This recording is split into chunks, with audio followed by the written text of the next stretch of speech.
Okay, time to talk about a précis. A précis is a 4 to 5 sentence summary that wows your teacher. And the reason it wows your teacher is because it's a really concise and specific way of summarizing information. Students tend to say it's a great way to dive into maybe a confusing or complex text. So it really helps us understand a complex article. So it's kind of a reading tool.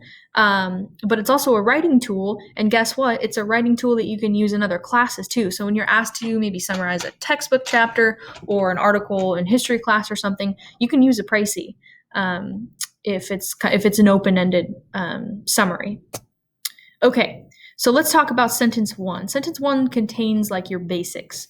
The title of the article, the genre. So is it an article or is it a news report? Is it an interview? Is it a podcast? So it contains the genre, the title, the publication year, and it also is going to capture the major thesis statement or the assertion of the text. So what our author wants to argue. And you're always going to say that with a verb, like claims, asserts, argues, suggest, etc. Always refer back to the handout that has the list of verbs when you're choosing your verb. That way you can kind of mix it up and come up with one that's really accurate.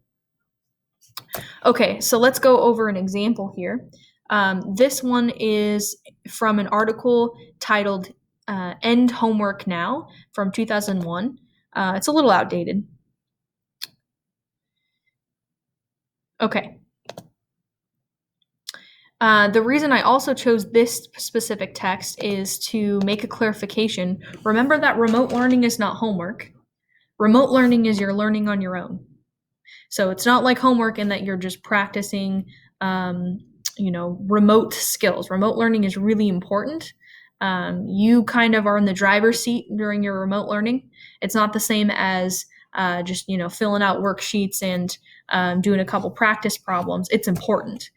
So the article is all about ending the practice of homework, but separate that in your mind from remote learning because those are two different things. Okay, in the article, End Homework Now, 2001, Eda Kralovic and John Buell claim that the practice of assigning homework is not an effective teaching method because its negative effects outweigh its benefits. There we go. We've got our basic information in our claim. Sentence 2 is how the author proves the claim and the thesis, how the author develops and proves the thesis, usually in chronological order. Think of this as the steps that the author takes to get from the introduction to the conclusion of the article. So the steps the author takes to actually prove the thesis. This specific one, Kralovic and Buell support their claim by first providing examples of how homework disrupts families, then discusses how homework overburdens children and limits learning, then dispels myths about the benefits of homework, and finally, he concludes by providing alternative practices that would lead to improvement in student achievement. So this specific one lists 4 specific things that the author does to help prove the claim. And those verbs are underlined. Remember, all of those phrases need to start with verbs. What are they doing? What is the author actually doing? Here, they're providing examples. Then the authors are discussing. Then they're dispelling myths, so kind of providing counterclaims about the benefits of homework. And then they're finally concluding by providing some alternatives. All right, let's talk sentence 3. Sentence 3 is a little bit easier. A statement of of the author's purpose, followed by an order to phrase. So purpose is what the author wants. The in order to phrase is what they're trying to achieve on a larger scale. So in this specific one, Kralovic and Buell's purpose is to make the reader question a practice that is a tradition of the U.S. education system. Why? Well, they're trying to help create better learning practices in schools. So for purpose, think, why did the author even write this? What are they trying to get us to think about or do? And then think bigger, why are they trying to get us to question that? Or why are they trying to get us to believe in their claim or be convinced of their argument? In this case, they're trying to bring about societal change. They're trying to bring about a change in our world through writing this article. All right. And then sentence 4, and then we'll get to our optional sentence 5. Sentence 4 is a description of the audience and the tone. The author, in this case, let's say the author uses a preachy tone and seems to be speaking to the entire educational community, administrators, teachers, students, and parents. So it's just what's the tone and who are they speaking to? Remember that the audience isn't who is reading the text now. The audience is going to be the person or the people that the author originally hoped to reach with the text. So is it general readers? Is it just students? Is it students and parents? This one seems to be the whole educational community.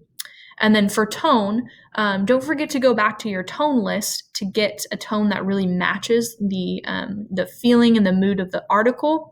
Think about not only how you feel when you read it, but how the author probably was feeling as they wrote it. And then for tone, remember, consider diction, syntax, images that are used, and the ideas that are brought up to get to a good, accurate tone word. Last but not least, some teachers will ask you to add a 5th sentence. This is kind of, it might be there or might not be, but describe why this work is significant. What does it add to the conversation? So when you're reading it, think about other works that could be written on the same subject. Think about arguments that somebody could argue on the other or the opposing side of the argument, and consider what does this specific text add to the ongoing conversation on this specific topic. So this article is important, or it's significant, because the authors aggressively question a practice that is a standard no-brainer in schools today. The reason that this specific article, the example, is significant is because it adds something new to an ongoing conversation. It questions a standard practice, and that's pretty significant.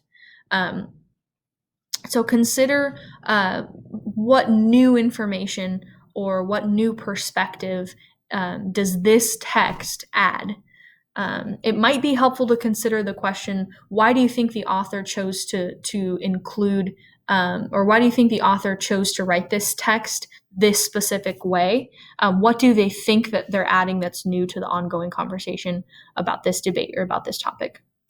All right, so that's how to write a rhetorical précis.